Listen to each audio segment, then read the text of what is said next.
शहीद दिवस के अवसर पर 23 मार्च बुधवार को द्वारका सेक्टर 3 स्थित नेताजी सुभाष प्रौद्योगिकी विश्वविद्यालय परिसर में एक पार्क का नामकरण कर शहीद वाटिका रखा गया। इस अवसर पर दिल्ली विश्वविद्यालय के कुलपति प्रोफेसर योगेश सिंह जी, AICTE के chairman doctor Anil Sahasrabudhe ji, NSUT के कुलपति professor Jaiprakash Saini ji, Delhi teacher university के vice chancellor professor Dhananjay Joshi ji और भगत सिंह, राजगुरु व सुखदेव जी के परिजन बतौर मुख्य अतिथि मौजूद रहे। NSUT के रजिस्ट्रार डॉक्टर श्रवण बागड़िया जी,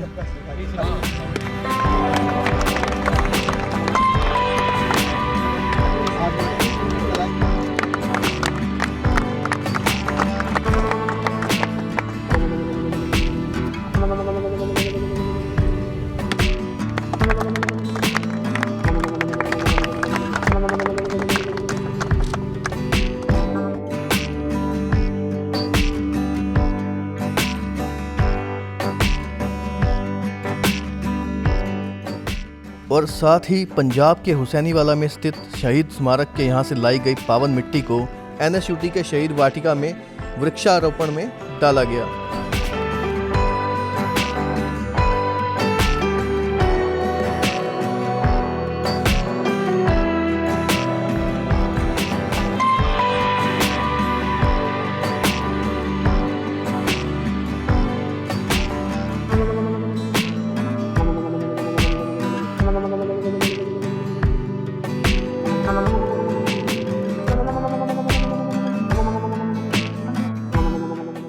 इसके पश्चात कवि सम्मेलन का भी आयोजन किया गया, जिसमें हरिओम पवार जी, श्री योगेंद्र शर्मा जी, डॉक्टर सरिता शर्मा, श्री प्रदीप देसवाल जी, अनिल अग्रवंशी, सुनहरी लाल तुरंत भी मौजूद रहे।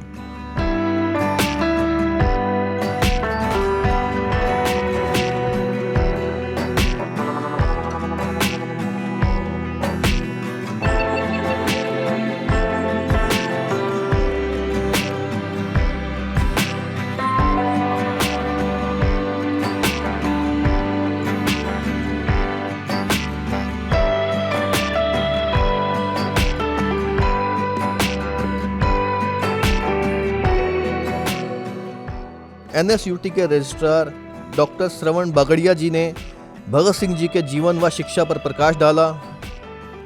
He was a fine scholar, apart from being a revolutionary freedom fighter. वो बहुत अच्छे स्कॉलर थे। उनको जो है इकोनॉमिक्स का बहुत अच्छा नॉलेज था और उन्होंने ये अपने जो खासकर ज़्यादा प्रसिद्ध वो जेल में जाने के बाद है, उसके बाद जो उन्होंने जो विचार व्यक्त किए, कोर्ट के माध्यम से लोगों को पता चला, अखबारों के माध्यम से पता चला कि देश आज़ाद जब होगा तो किस तरीके की वो आज़ादी होनी चाहिए, उसकी कल्पना उन्होंने की थी। फिर शहीदों के परिजनों ने अपने अपने विचार प्रकट किए। एक बच्चा अपना घर छोड़कर मन में एक ध्येय लेकर अपना रास्ता खुद तय कर लेता है और अकेला पैदल चल पड़ता है। केवल 23 साल की उम्र में अपना सपना उन्होंने पूरा किया और वो भी बहुत खुशी से, बहुत उत्साह से। शहीद राजगुरु के बारे में जो छोटी छोटी कहानियाँ कही जाती है, तो मेरे से ज़्यादा प्रदीप देसवाल जी उसको अच्छी तरह से जानते हैं, इसीलिए उसके बारे में मैं कुछ बोलता नहीं हूँ। दिन था 4 अक्टूबर 1929।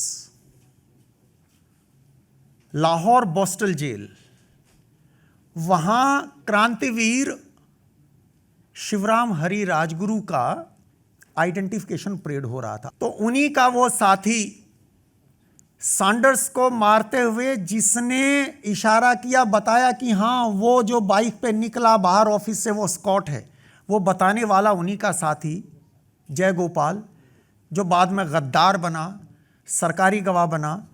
जब शिवराम हरी राजगुरु के सामने जाता है, पैर कांपने लगते हैं, लेकिन वो पापी कहता है, इशारे से बताता है कि ये है वो जिसने पहली गोली सैंडर्स पे चलाई थी, मैंने देखा था। वो वीर मराठा वो दोनों भुजाएं फैलाता है और कहता है, गले लग ले आखिरी बार। उस पापी को जो फांसी के फंदे पर चढ़ा रहा था, राजगुरु ने सीने लगा लिया, गले लगा लिया और उसकी मृत आत्मा भी छलक गई फूट फूट के रोया वहां पे जयगोपाल। और ये मैं कह रहा हूं उस मैजिस्ट्रेट की रिटन स्टेटमेंट के आधार पर। लाहौर कॉन्स्पिरेसी केस में आप पढ़ सकते हैं, नेशनल आर्काइव्स में वो वहां पे वो मैजिस्ट्रेट लिखता है कि जब जयगोपाल ने राजगुरु को पहचाना तो बाहें फैला के स्वागत किया, गले लगा लिया और उसके बाद जयगोपाल फूट फूट कर रोया। तो ऐसे विशाल हृदय थे शिवराम हरि राजगुरु। कि कुछ आरजू नहीं है, कुछ आरजू नहीं है आरजू तो ये है, रख दे कोई जरा सी खाके वतन कफन में। इस देश की मिट्टी कोई मेरे साथ रख दे, यही मेरी ख्वाहिश है, यही मेरी तमन्ना है। उनका परिवार हम लोग नहीं थे, उनका परिवार पूरा समूचा देश था, पूरे समूचे देश का परिवार था जिसके लिए उन्होंने अपनी कुर्बानी दी है। तो जितना हमारा आप सबका हमकारा कर्तव्य है, ये जिम्मेदारी है कि उनके संदेश को, उनके ख्यालात को आगे पहुंचा सकें और उस श्रद्धांजलि को, उस ज़िंदगी को जिन्होंने अपनी ज़िंदगी इस देश पर लगाई है, उस पे आगे चला जा सके। एक शेर के साथ विदा लेता हूँ, उन्हीं का शेर है कि वतन रहे हमेशा शाद काम और आज़ाद, वतन रहे हमेशा शाद काम और आज़ाद, हमारा क्या है हम रहें ना रहें। बहुत बहुत शुक्रिया आप सबका। जय हिंद। आज शहीद भगत सिंह, शहीद राजगुरु और शहीद सुखदेव जी का हम 92वां बलिदान दिवस मना रहे हैं और आज उनको हम स्मरण करने के लिए, उनके बलिदान को याद करने के लिए एकत्रित हुए हैं।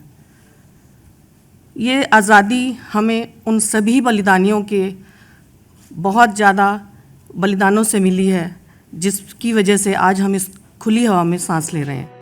और एनएसयूटी के vice chancellor professor Jaiprakash Saini ji ने छात्रों का मनोबल बढ़ाने की बात कही। पूरे अमृत महोत्सव वर्ष के लिए एक निर्णय तो यही लिया था कि हम कैंपस में जितने भी पार्क हैं और बना रहे हैं उनको शहीदों के नाम पर रखेंगे। इससे एक भावना थी और देशपाल जी ने मेहनत भी की और आप देख भी रहे हैं पिछले 8-9 महीने में पूरे कैंपस में जिस तरह से नए पार्क डेवलप हुए हैं, काफ़ी कुछ उन्होंने प्रयास किया है। अभी हमने आज सेकंड पार्क किया है। पहला हमने शहीद अशफाक उल्लाह जी के नाम पर एक पार्क का अनावरण किया था 22 अक्टूबर को, ताकि हमारे स्टूडेंट्स के अंदर वो मोटिवेशन रहे और उनको ये लगे कि शहीद कौन है, क्योंकि जब वो वहाँ बैठेंगे उनके बारे में जानने का प्रयास करेंगे।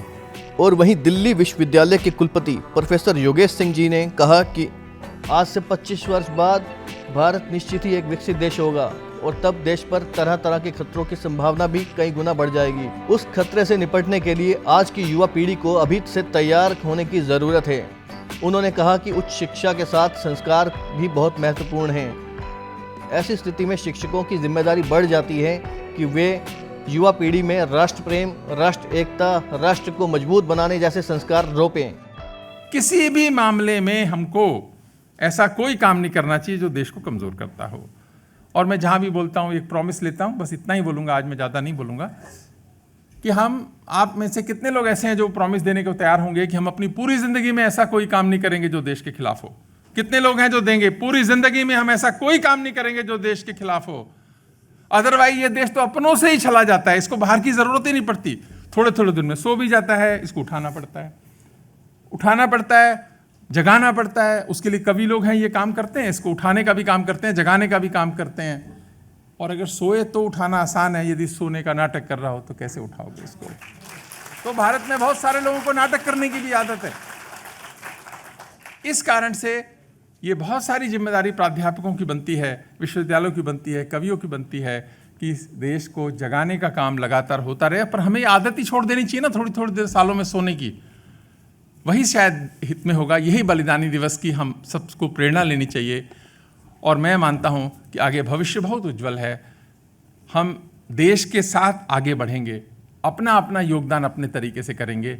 ऐसी प्रेरणा हम सब लें, यही इस दिन की सार्थकता है। और उसके बाद श्री प्रदीप देसवाल जी ने अपने चित परिचित अंदाज में कविताओं की पंक्तियों से श्रोताओं को तालियां बजाने पर मजबूर कर दिया।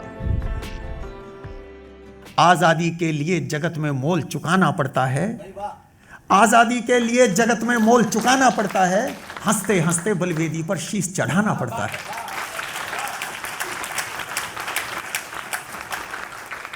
तो वहां साथियों में बैठे थे वीरवर चंद्रशेखर आजाद। दे मूछों को ताव रोब से खड़े हुए आजाद तभी, दे मूछों को ताव रोब से खड़े हुए आजाद तभी, जाने क्या कहने वाले हैं लगे सोचने यार सभी। शेखर बोले भगत सिंह तू कैसी बातें करता है, शेखर बोले भगत सिंह तू कैसी बातें करता है, कौन यहां पर ऐसा है जो देख मौत को डरता है। ऐसा भीषण युद्ध करेंगे नहीं वचन को हारेंगे, जब तक बमतुल में गोली है चुन चुन रिप को मारेंगे। वाह वाह वाह वाह वाह, क्या बात है, वाह वाह। ऐसा भीषण युद्ध करेंगे नहीं वचन को हारेंगे, जब तक बमतुल में गोली है चुन चुन रिप को मारेंगे। शोणित का अंतिम कतरा भी तिलक करेगा माता का, काट दास्ता की जंजीरें कष्ट हरेगा माता का। भगत सिंह बोले पंडित जी तुम सा वीर नहीं जन्मा। कहते हैं कि अपराधी कह बलिदानी को अपने ही ठुकराते हैं, लाश विप्लवी की लेने से घर वाले कतराते हैं। यूं लड़ने से यूं मरने से कोई लाभ नहीं होगा, यूं लड़ने से यूं मरने से कोई लाभ नहीं होगा। भारत मां की आजादी का पूरा ख्वाब नहीं होगा। इनकलाब आएगा तब जब जनता साथ खड़ी होगी, भारत जब हुंकार भरेगा मुश्किल कौन घड़ी होगी। क्या बात है, वाह वाह वाह वाह। इनकलाब आएगा तब वाह, जब जनता साथ खड़ी होगी, भारत जब हुंकार भरेगा मुश्किल कौन घड़ी होगी। घर घर से कल शेखर निकले कुछ ऐसा करना होगा, मरे एक तो 100 पैदा हो हमको यूं मरना होगा। वाह वाह वाह वाह वाह वाह वाह, क्या बात है, वाह। डॉक्टर सरिता शर्मा जी ने भी अपनी कविताओं से सभी श्रोताओं का दिल जीत लिया। कि प्राण को प्रीत से संवारो तो, प्राण को प्रीत से संवारो तो, तुम अहंकार मन के मारो तो, श्याम वैकुंठ छोड़ आएंगे, द्रौपदी की तरह पुकारो तो, द्रौपदी की तरह पुकारो तो। सपनों के नशे मन को फिर एक बार सजाना, सपनों के नशे मन को फिर एक बार सजाना। होली दिवाली ईद भी मिलजुल के मनाना। जो देश पर शहीद हुए उनकी याद में, जो देश पर शहीद हुए उनकी याद में, अगर हो सके तो एक दिया तुम भी जलाना। वाह वाह वाह वाह वाह, तुम भी जलाना। वाह। जहाँ कहीं हो थोड़ी आवाज़ अगर बढ़ सके, हल्का सा इको भी हो सके तो मुझे आनंद आएगा पढ़ने में। 4 पंक्तियां और पहुंचाती हूँ आप तक, सुनिएगा।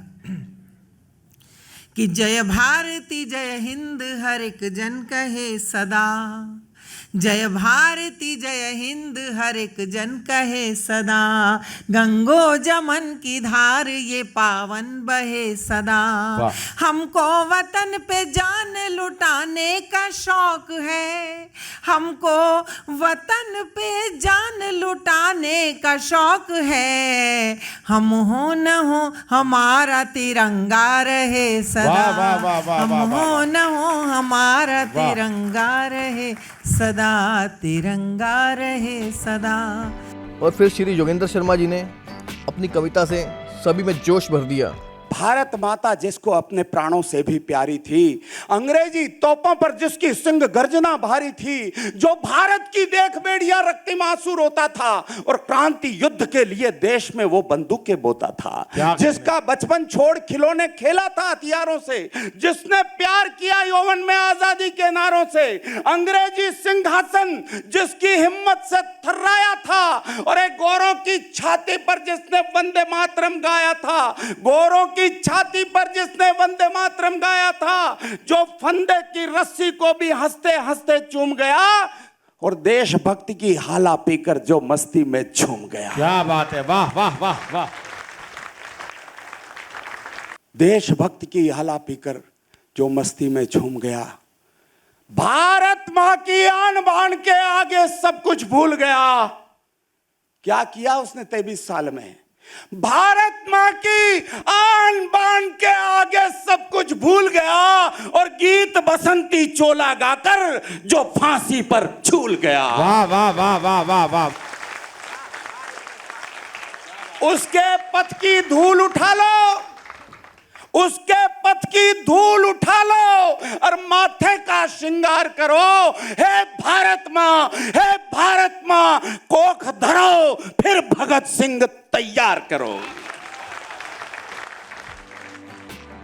हरिओम पवार जी ने अपनी कविताओं से सभी श्रोताओं को तालियां बजाने पर मजबूर कर दिया।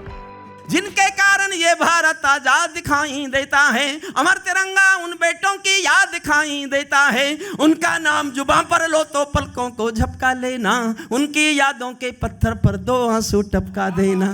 जो धरती में मस्तक बोकर चले गए, जो धरती में मस्तक बोकर चले गए, दाग गुलामी वाला धोकर चले गए, मैं उनकी पूजा की खातिर जीवन भर गा सकता हूँ।